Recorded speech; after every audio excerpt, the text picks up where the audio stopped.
o Pai, eterno e inefável, Deus infalível, Criador do Universo, das culminâncias do teu reino, do trono do teu poder, do alto do qual teus olhos temíveis tudo descobrem, tudo bem. Abençoe teus filhos com saúde, luz e justiça, que tua e toda glória, per todo sempre, ó Pai.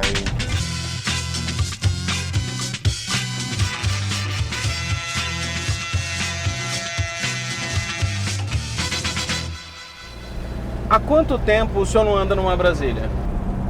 Bem, eu perdi a conta, né? Porque a Brasília é dos anos 70, né? Não é? É dos anos 70 a Brasília. 73. Pois é, então a última vez que eu andei foi nessa aqui. Cara, a última vez faz o quê? Uns 3 anos, né, Lara? 3 anos e meio, né? Nessa aqui eu fui dar um giro contigo aí, né? Agora a floresta aí, perdi a conta da última vez que estive numa Brasília. Andei de Carmangui a TC, andei de outros veículos, mas Brasília faz tempo. Fiz questão de perguntar isso porque é a segunda vez que o senhor participa aqui e eu agradeço muito a disponibilidade. Quem quiser assistir o primeiro papo, tem os links aqui embaixo, tem o link da nossa primeira entrevista aqui no Minha Brasília no YouTube. E nessa primeira entrevista a gente falou sobre a sua trajetória, sobre como o senhor descobriu quem é e como mantém a Soust, enfim, como que atua. E eu gostaria de que nesse nosso segundo papo a gente falasse, fosse um papo mais filosófico e menos histórico, sobre alguns temas que eu considero importantes e eu acho que a sociedade está mobilizada nesses temas. Mas antes de tudo, as opiniões que o senhor dá são opiniões pessoais do homem Henri Cristo ou são opiniões inspiradas ou ditadas por Deus? As opiniões que eu emito são as opiniões emanadas do meu Pai pela boca do Filho do Homem que eu sou. Então, me fazem perguntas, eu funciono à base de estímulo. Me fazem perguntas e eu vou respondendo, eu não paro para pensar, não paro para responder. Eu vou respondendo. Venham de onde vier as perguntas. Claro que nem sempre eu sou simpático, né? Nem sempre eu posso ser simpático na resposta. A resposta nem sempre agrada a todos, porque a verdade é uma fera perigosíssima, que nem todos gostam de vê-la solta por aí. Eu sou obrigado a falar a verdade, eu sou comprometido com a verdade. Há 2000 anos eu já disse, ninguém é obrigado a crer. Conhecereis a verdade e a verdade vos tornará livres. E a verdade efetivamente dilacera, ela demole ídolos, ela dilui todas as fantasias e os engodos dogmáticos. E eu sou obrigado a falar a verdade. Fique bem à vontade para fazer a pergunta que quiseres. Então a primeira é, em relação, acho que isso tem movimentado principalmente a nossa sociedade brasileira, que é a política, e a política brasileira em especial. O que está acontecendo? É um momento de transição? É um momento de transformação? Tem um dedo divino nessa transformação ou nos problemas que têm acontecido, ou é um problema causado pelos homens e só? Em primeiro lugar, é bom salientar que a política, a rigor, a priori, era para ser a ética na cidade, né? Mas só que ela se transformou. A política hoje é a arte de conciliar interesses próprios, fingindo conciliar interesses alheios. E quem pensa que é só no Brasil que a coisa está assim, se engana.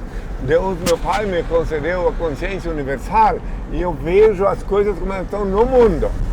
Então, essa loucura que está acontecendo no Brasil não é exclusividade do Brasil.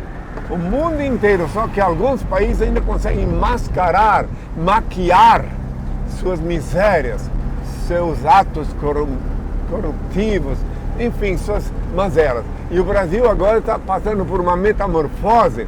Quando pergunta se é coisa do Pai, sim, o Pai está querendo mostrar a terra de Santa Cruz como ela é. Vai chegar um momento que vai mudar, que a gente vai melhorar? O senhor consegue prever isso? Sim, eu tenho certeza que vai melhorar radicalmente depois da hecatombe nuclear. Haverá uma hecatombe Depois nuclear? da hecatombe nuclear, tudo vai ser diferente. Os herdeiros da Terra, que são um número bem menor, saberão olhar para o infinito e ver que só no teto tem luz, que não tem luz no final do túnel, só no teto. Então eles saberão invocar meu Pai, Senhor e Deus, de olhos abertos, e no quarto com a porta fechada, como eu ensinei há 2000 anos, que está em Mateus 6, versículo 6, para orar no quarto com a porta fechada. Tu, quando orares, entra no teu quarto, fechada a porta, ora o teu Pai Celeste, em segredo ele vê o que se passa e ele abençoa. Mateus 6, versículo 6. Não mandei ninguém na igreja, sinagoga, nenhuma, em casa, no quarto, com a porta fechada. Ali é o lugar de tu comunicar com o teu Senhor e Deus, o Criador Supremo, único ser incriado, único eterno, único ser digno de oração e veneração, onipresente, onisciente e onipotente. Tenham todos a minha paz. E em relação à hecatombe nuclear, vai ter uma guerra nuclear? Inevitável. E já faz décadas que eu falo isso em 2 continentes, agora no mundo, inclusive por conta disso, de eu ter falado essas coisas, que fui expulso de alguns países. Eu não quero ser simpático, eu tenho que falar a verdade. Falei que os homens, fazendo mau uso do livre-arbítrio, construíram armas destrutivas, violaram as sagradas leis de Deus e esqueceram-se também dos santos mandamentos. Semearam dessa forma, através de atos e pensamentos, catástrofes e terremotos que, acompanhados da hecatombe nuclear, culminará com o fim deste mundo caótico. Menos de 1 milhão de pessoas restarão vivas na Terra e a maioria será constituída de mutilados que suplicarão a morte e, a princípio, ela não ouvirá. Deus, nosso Pai, único ser incriado, único eterno, único ser digno de adoração e veneração, onipresente, onisciente, onipotente, será glorificado durante os próximos 1000 anos. O sexo será exercitado como um rito de veneração a Deus. O homem, desnudo de seus instintos bestiais, quase consciente dos mistérios da procriação, unir-se à mulher, sob a luz da espiritualidade, reconhecendo a sua origem divina. O dinheiro será utilizado unicamente como um elo sagrado que facilitará o relacionamento humano. A humanidade voltará à vida simples e livre, em comunhão íntima e perene com a natureza. Você falou da hecatombe nuclear, né? Falou de que os homens usaram mal os presentes divinos. A questão dos furacões, aquecimento global, é também uma consequência disso? Claro, há 2000 anos eu falei sobre isso. Aliás, para os que não são cegos, os que querem enxergar, compreender, ninguém é obrigado a ver, né? Eu disse há 2000 anos, me perguntaram quais os sinais da minha volta, como saber quando eu voltava. Ainda perguntaram como saber se eu não era um falso profeta. Mas assim, primeiro eu disse, quando vi falar de guerras, rumores de guerras, reino contra reino, nação contra nação, tempestades, terremotos, inundações, pestilências, fomes, conscientizai-vos, é apenas o princípio das dores. Aí, por causa dessas palavras, meu pai disse que eu era obrigado a reassumir minhas vestes antigas, que hoje consideram demodé, e para reavivar a memória da humanidade quanto à minha imagem antes da crucificação.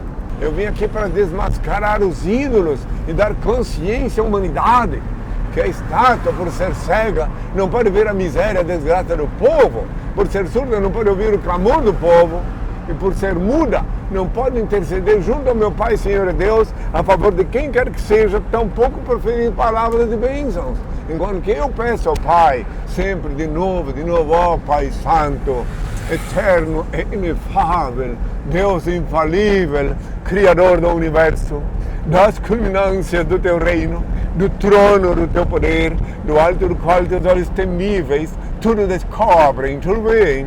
Abençoe Teus filhos com saúde, luz e justiça, porque Tua é toda glória, para tudo sempre, ó Pai.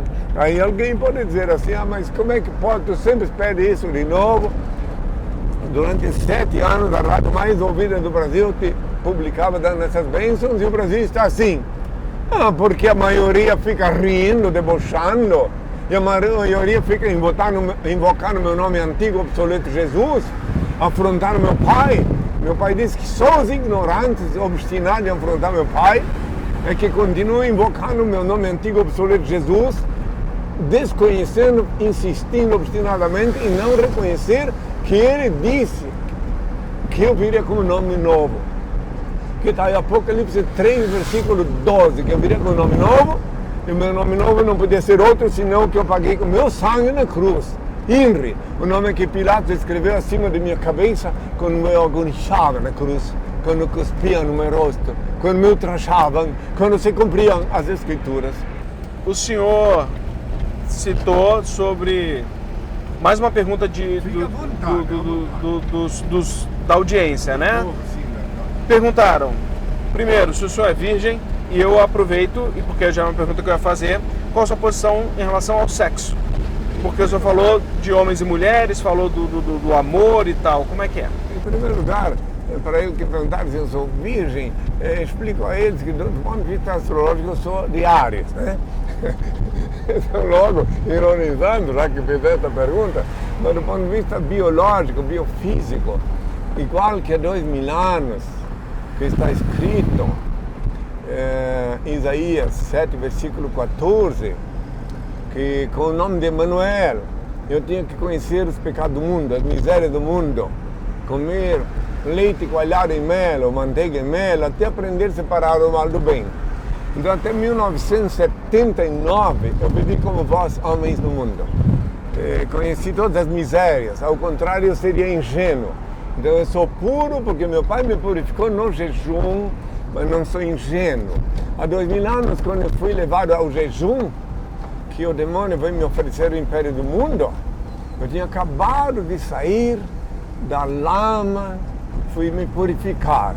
E agora, de novo, fui, mas eu não quis o império do mundo. Antes que me perguntem, eu não possuo, nunca vou possuir bens materiais, isso a Polícia Federal já me investigou, e eu estou aqui só para cumprir a vontade do meu pai. Então eu sou puro porque ele me purificou durante o jejum. E me deu poder sobre a carne para não ter essas inquietudes que são inerentes aos seres humanos. E meu pai disse que eu devo ensinar à humanidade o que é pecado. Ele mandou dizer para a humanidade que pecado é tudo que tu fizeres que faz mal a ti ou a outrem. Tudo que tu fizer que não faz mal a ti nem aos outros não é pecado. Portanto, é tudo invenção dos homens. Então, qual a sua opinião sobre homossexualidade? A homossexualidade, quer dizer, homossexual, quer dizer, pessoas do mesmo sexo.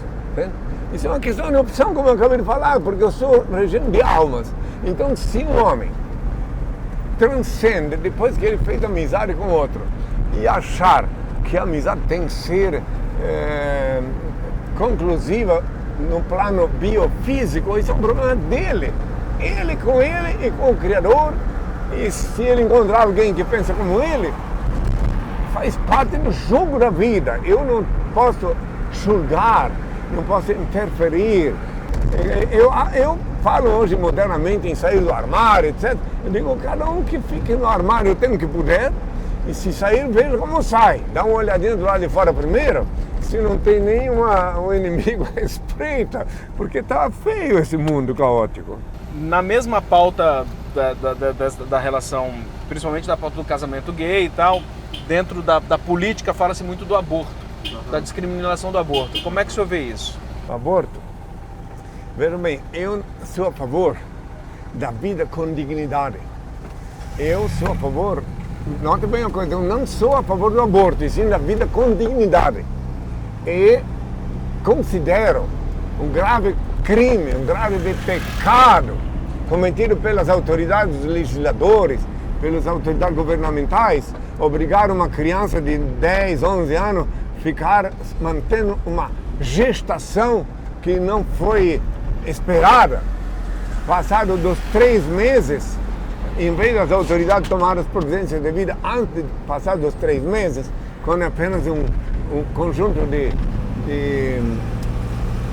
nervos e informação, eles ficam aí rindo, achando graça e tal, e depois, Quando vem já é tarde demais. Daí então o aborto se torna um crime, sim.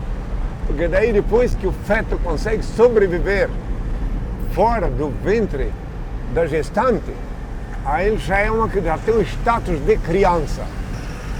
Até os 3 meses não tem estado de criança nos olhos cosmológicos do pai. É muito triste ver que no Brasil milhares de jovens morrem ao léu, porque a saúde pública não cuida delas, a sociedade hipócrita diz que elas têm que manter a gestação. Eu conheci pessoalmente aqui em Brasília uma jovem que carregou no ventre dela um feto sem cérebro, até vir a dar à luz, e por motivos religiosos, ela teve que cuidar desse feto durante 9 meses ainda, alimentar ele, sabendo que não ia sobreviver. Só porque a religião dela, família, obrigou ela.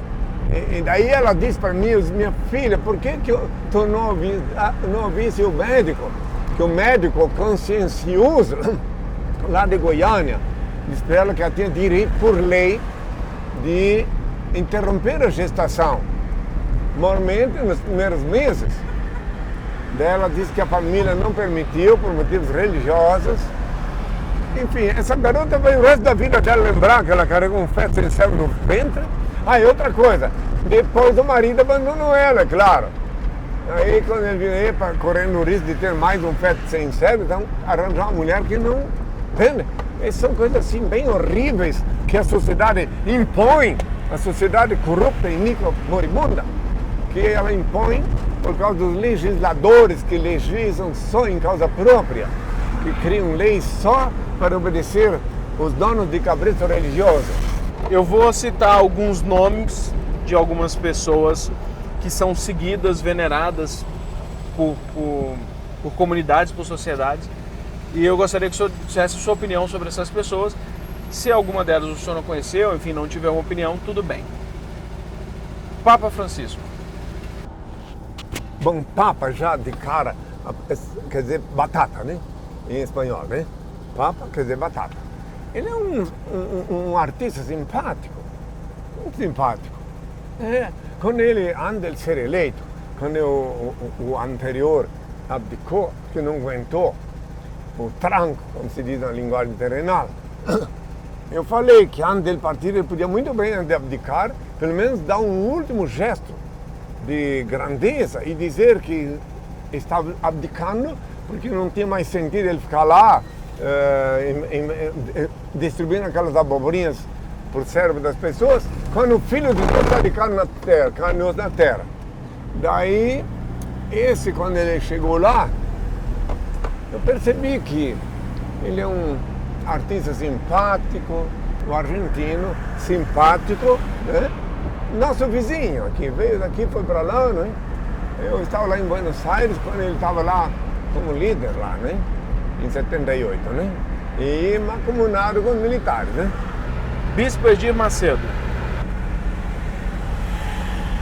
Ele comanda uma legião de roedores, que já eu dei uma entrevista nos anos 80 para a revista Isto É, onde já expliquei sobre isso, que ele comanda uma região dele, uma legião de roedores que roem o casco podre do meu antigo barco, e daí então vejo ele com bons olhos, porque alguém tem que...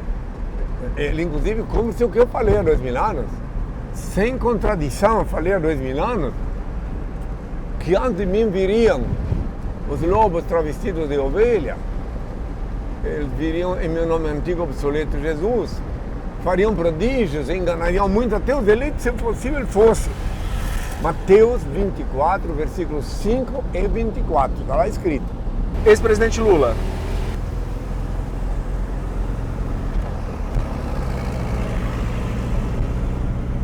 O título diz tudo, ex-presidente. Então eu estou falando do presente e do futuro, né? E o povo brasileiro já o conhece. Então não posso, eu continuo sendo o mesmo que disse que dou a César o que é a César o que é de César e a Deus o que é de Deus. Então as obras de um homem falam por ele. deputado Jair Bolsonaro, o senhor tem alguma opinião sobre ele? Eu já vi de antemão que se ele for eleito, ele não vai resolver, junto à saúde pública, o problema dessas mulheres que são vitimadas anualmente, essas milhares de mulheres, porque elas não têm o apoio da saúde pública. Eu já compreendi que ele vai também apoiar essa política nefasta de intromissão na vida pessoal dos indivíduos. O que acontece quando a gente morre? Porque o senhor falou das religiões, que é um embuste, mas o acesso que a gente tem a essa informação parte das religiões. Eu vou para o céu, vou para o inferno. Afinal, o que acontece depois da morte do corpo? Então, quando ocorre o fenômeno do passamento, o sangue coagula e começa um processo de deterioração biológica, natural, e o espírito, se ele